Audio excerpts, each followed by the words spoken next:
Semua orang pun terkejut, karena seharusnya orang yang bisa mengendalikan angin sudah punah. Akhirnya mereka mengakui bahwa Aang adalah seorang avatar, dan mereka lalu ikut menolongnya.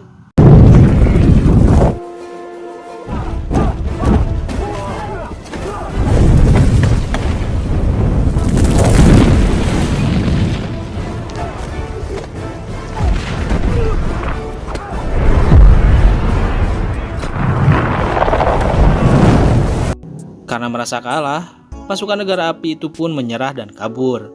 Para penduduk pengendali tanah pun bersorak, karena nggak nyangka yang mana selama ini mereka selalu dijajah, akhirnya kini mereka bisa menang. Sokka akhirnya mempunyai ide untuk melakukan aksi penyelamatan yang sama ke seluruh desa-desa yang dijajah bangsa api di seluruh belahan bumi ini. Tapi sebelum bisa melakukan itu, Aang pun menjelaskan bahwa walaupun dia adalah seorang avatar, akan tetapi dia hanya ahli mengendalikan angin saja, dan belum mahir mengendalikan 3 elemen lainnya. Karena dulu saat proses latihan, dia kabur dari desanya dan belum sempat mempelajari 3 elemen lainnya. Sokka kemudian mempunyai ide lagi untuk mengunjungi desa-desa pengendali elemen lain yang mungkin bisa mengajari Aang. Akhirnya, mereka bertiga kemudian memulai perjalanannya ke desa pengendali air di Kutub Utara untuk belajar mengendalikan air. Di perjalanan, mereka terus-menerus menolong dan membebaskan desa-desa yang dijajah oleh bangsa api. Sementara itu, di negara api, Komandan Zhao melaporkan kepada Sang Raja Api tentang isu adanya sang avatar yang menolong banyak penduduk desa dan mengusir pasukannya. Mendengar hal itu, sang raja pun memutuskan untuk menjebak dan menculik Aang dengan suatu rencana yang licik. Pada malam hari, Aang berencana pergi ke kuil angin utara untuk bermeditasi di sana dan meminta petunjuk kepada sang roh naga. Akhirnya ia pergi sendirian ke kuil tersebut bersama Appa. Setibanya di sana, Aang bertemu dengan bisu tua penjaga kuil itu. Bisu tua itu pun menyambutnya dengan ramah dan langsung membawa Aang ke suatu tempat rahasia, di mana patung-patung para avatar pendahulunya berada di sana. Tapi sesampainya di sana, tiba-tiba bisu tua itu pun mendapatkan sejumlah uang dari negara api karena telah berhasil membantu mereka menjebak Aang. Beberapa hari kemudian, Aang diikat dan ditahan di suatu ruangan. Saat keadaan Aang yang sudah tak berdaya itu, ia tiba-tiba masuk kembali ke alam bawah sadarnya. Di sana, ia diperintahkan oleh sang roh naga untuk segera pergi ke desa air utara. Karena sang roh naga meramalkan bahwa sebentar lagi negara api akan menyerang desa air tersebut. Namun, di tengah perbincangan tersebut, Aang seketika tersadar karena Komandan Zhao yang datang dan membangunkannya. Di situ Komandan Zhao merasa bingung, karena selama ini yang ia tahu kalau sang avatar sudah berumur sangat tua, ternyata hanyalah seorang bocah. Setelah Zhao pergi, terlihat di luar tempat Aang ditahan, ada seorang pria bertopeng yang menyusup ke dalam lalu melumpuhkan satu persatu penjaga di sana, hingga ia berhasil masuk ke tempat Aang berada dan langsung membebaskan Aang dari ikatannya. Aang lalu pergi mengikuti pria bertopeng itu. Namun, saat mereka berdua berhasil keluar, ternyata para tentara negara api telah mengepung mereka.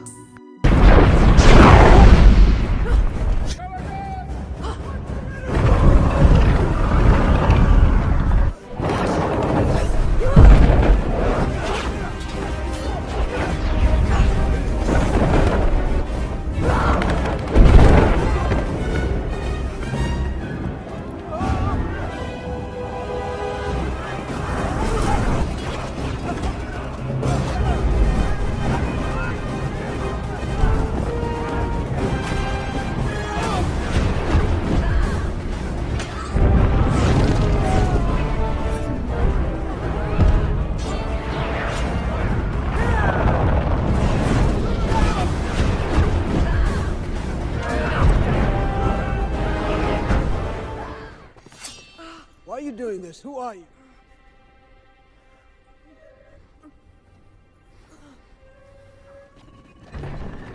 Let them out!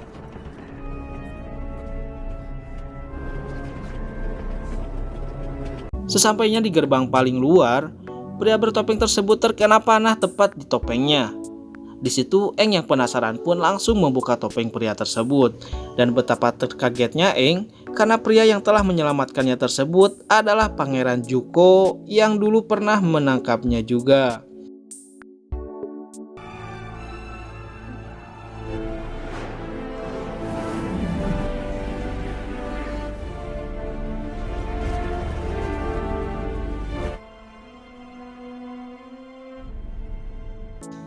Eng lalu membawa Zuko ke sebuah pegunungan. Dan karena merasa sudah berada di tempat yang aman, Eng kemudian pergi meninggalkan Zuko. Setelah itu Eng kembali menemui Sokka dan Katara, lalu segera melanjutkan perjalanan mereka ke Kerajaan Air Utara. Saat sampai di sana, mereka disambut oleh para petinggi Kerajaan Air Utara. Kemudian Eng menunjukkan kekuatan anginnya untuk meyakinkan para petinggi itu bahwa ia adalah sang avatar.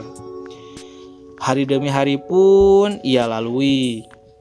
Eng di sana terus-menerus berlatih mengendalikan elemen air, hingga akhirnya Eng berhasil menguasai elemen tersebut. Di sisi lain, Sokka dan Putri Yue, yaitu putri kerajaan air itu, sedang berjalan-jalan dan berbincang bersama. Perbincangan mereka tersebut terasa sangat hangat. Baik Sokka maupun sang putri saling bercerita tentang kisah hidup mereka satu sama lain. Hingga pada akhirnya mereka berdua jatuh cinta. Beberapa hari kemudian terjadilah apa yang roh naga ramalkan kepada Eng sebelumnya. Dan benar saja, di situ sudah mulai terlihat kapal-kapal perang negara api yang posisinya sudah dekat. Di sana terlihat Paman Iroh dan Zuko sedang merencanakan sesuatu. Mereka berencana untuk menculik sang avatar lebih dulu, sebelum para prajurit Jenderal Zhao menangkapnya.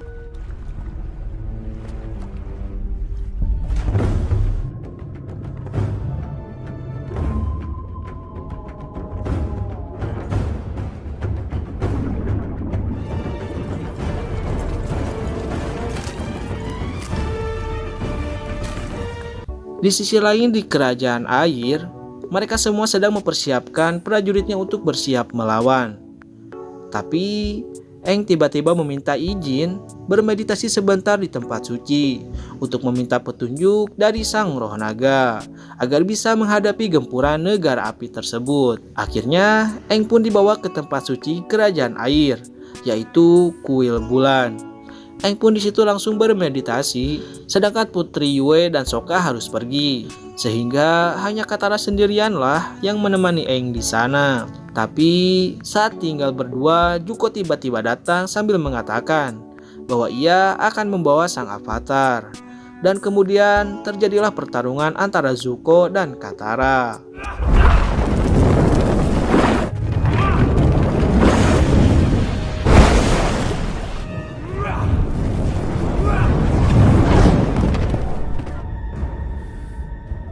Zuko yang berhasil mengalahkan Katara pun lalu langsung membawa Eng pergi dari kuil suci bulan tersebut. Sedangkan Eng di alam bawah sadarnya, ia bertanya kepada sang roh naga bagaimana cara mengalahkan pasukan negara api yang jumlahnya begitu banyak. Sang roh naga itu lalu menjawab hanya dengan satu kata, yaitu laut. Yap, gunakanlah laut untuk mencegah peperangan tersebut. Namun, sang naga juga memperingatkan kalau seorang avatar tidak boleh memihak. Jangan karena negara api itu jahat, lalu avatar jadi membenci negara api dan memihak kerajaan air. Karena seorang avatar, tugasnya hanyalah penyeimbang di bumi. Ia tak boleh ikut campur terlalu dalam dan melewati batas tugasnya sebagai seorang avatar. Setelah itu, saat Eng telah sadar, Eng pun kaget. Karena bukan Katara yang ada bersama dia, namun justru si Zuko. Sama seperti obrolan Zuko dan Katara tadi, di mana Zuko mengatakan kalau Eng harus ikut bersamanya, tetapi Eng mengatakan bahwa itu tidak bisa, dan pertarungan pun terjadi.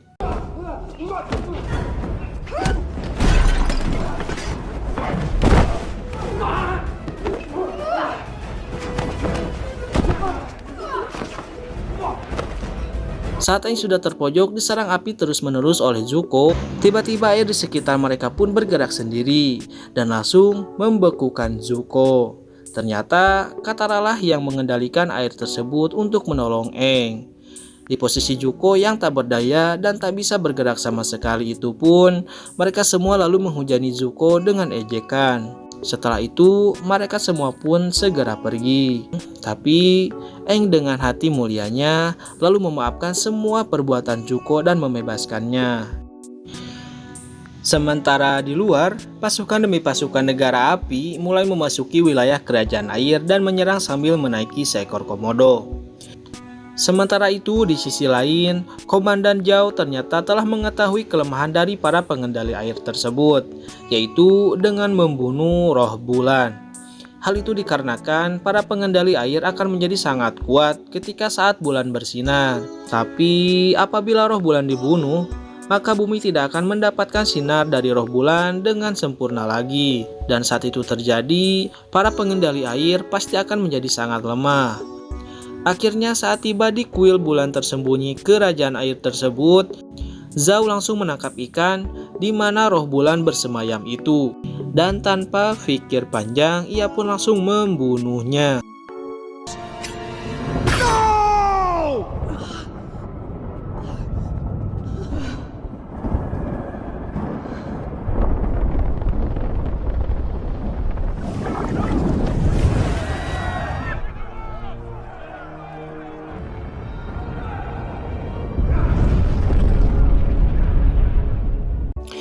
Setelah membunuh roh bulan, Komandan Zhao pun langsung kabur.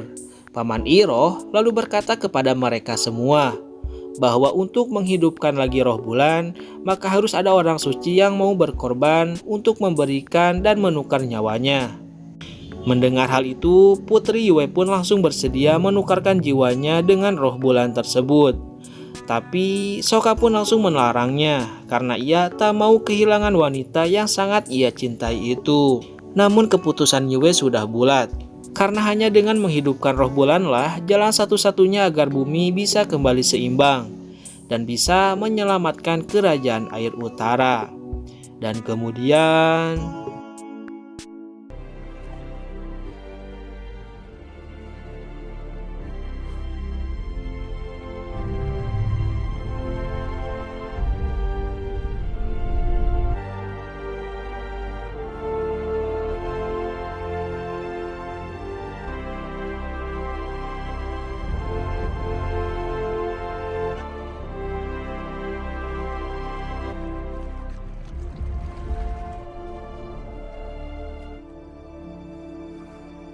di sisi lain, Zhao yang melihat bulan telah berubah kembali seperti semula itu pun lalu berhadapan dengan 4 pengendali air pelindung kerajaan tersebut.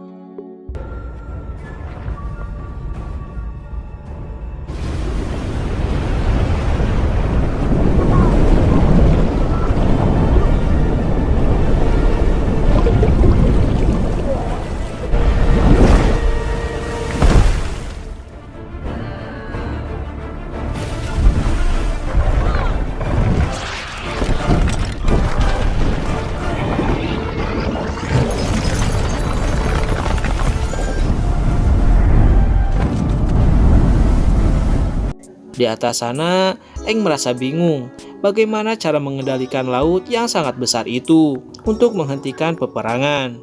Lalu kemudian, ia mengingat semua kesalahannya di masa lalu yang telah pergi meninggalkan bangsanya.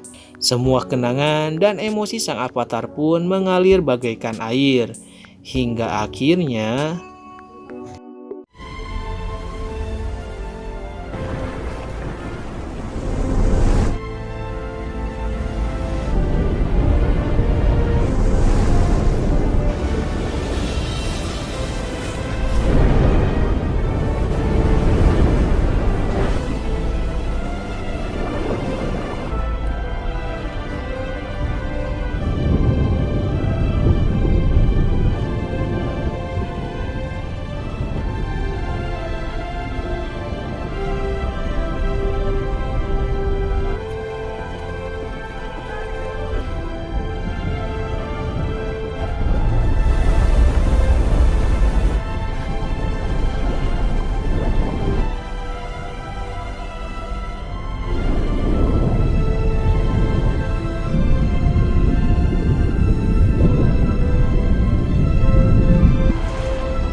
Setelah berhasil menghentikan peperangan tanpa melukai seorang pun, dan setelah kapal-kapal negara api telah pergi, saat Aang turun, semua orang di sana, baik penduduk kerajaan air bahkan pasukan negara api pun mengakui dan memberikan sang avatar sebuah penghormatan.